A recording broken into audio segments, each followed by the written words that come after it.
Welcome to my mess. So, tonight I want to delve a little bit into the topic of parenthood as experiment. Um, Recognizing that there are people that devote their professional lives to studying childhood development and child psychology and developmental psychology and blah, blah, blah, blah. All of the various and sundry fields that are adjacent to the notion of turning a helpless baby into an adjusted, functioning adult. There's a lot of them. And then there's the notion of throwing away the book. Everything that everybody tells you is wrong, go by your gut. I'm not here to say that any one of those things is the correct path or the wrong path or whatever. What I am going to say is that unless you have devoted yourself to a given path around the development of your children, really the only experience that you have is the experience you gleaned while growing up. How did your parents act? What did they do? What techniques did they use? You can say, I got spanked a lot, and that's what made me the person I am. Somebody else can look at you and say, well, I definitely don't want you as that kind of a person. I don't want my kids to be like you. There are people that had soft hand parents that really could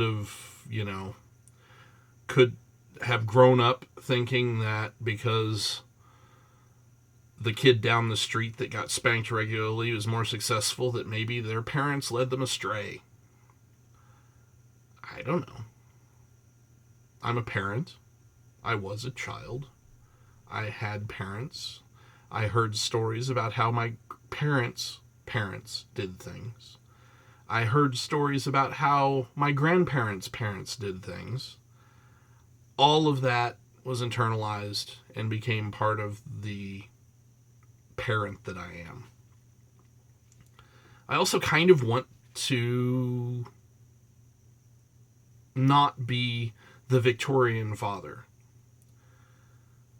The guidance at one time was that a father never touched his children unless it was to give their sons an approving pat on the top of the head when they'd accomplished something significant.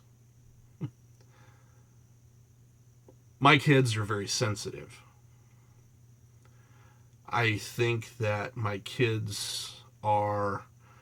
I know that at least the older two that have had an opportunity to perform in school and that we've seen how they handle that circumstance, they're above average in most things, not sports related, which is fine. I myself was more of a learner than a player. Socially, I was a Neanderthal. I didn't learn how to talk to people in a way that they understand until, I was in my 20s, probably. That's when I really started to make friends outside of a one-on-one relationship at any given point in time. I learned how to act in social situations. And occasionally, I shed that knowledge and behave in a way that I'm thinking, no, there's the Cro-Magnon coming out. But, I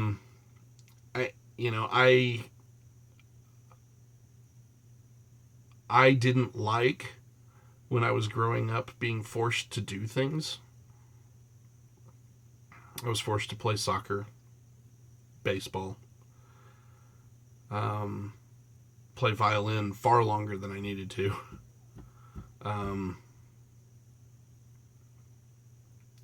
But I get it. I know now. I understand. we didn't have the internet. When we wasted a day, it was wasted making baskets in the woods, swinging on vines that we'd cut ourselves, playing Tarzan, dancing in natural mud pots,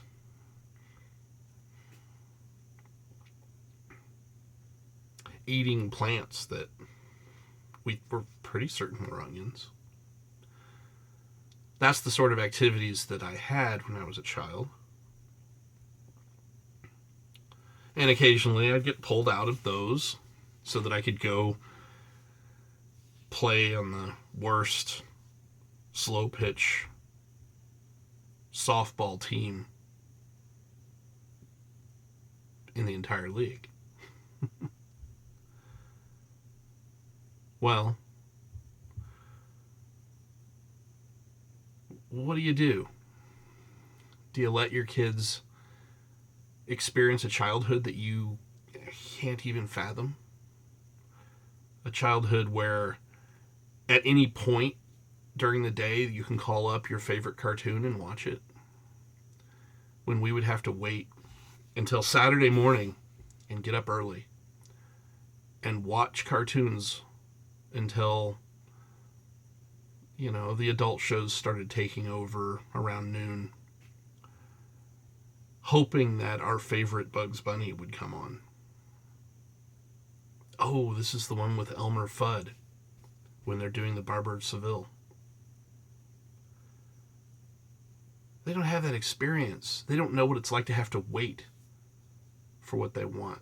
All that they want is on a screen and is able to be pulled up at a moment's notice. So I get it. I understand why you force your kids to do things. Because we can't understand. And we have no idea what our kids are going to turn out like.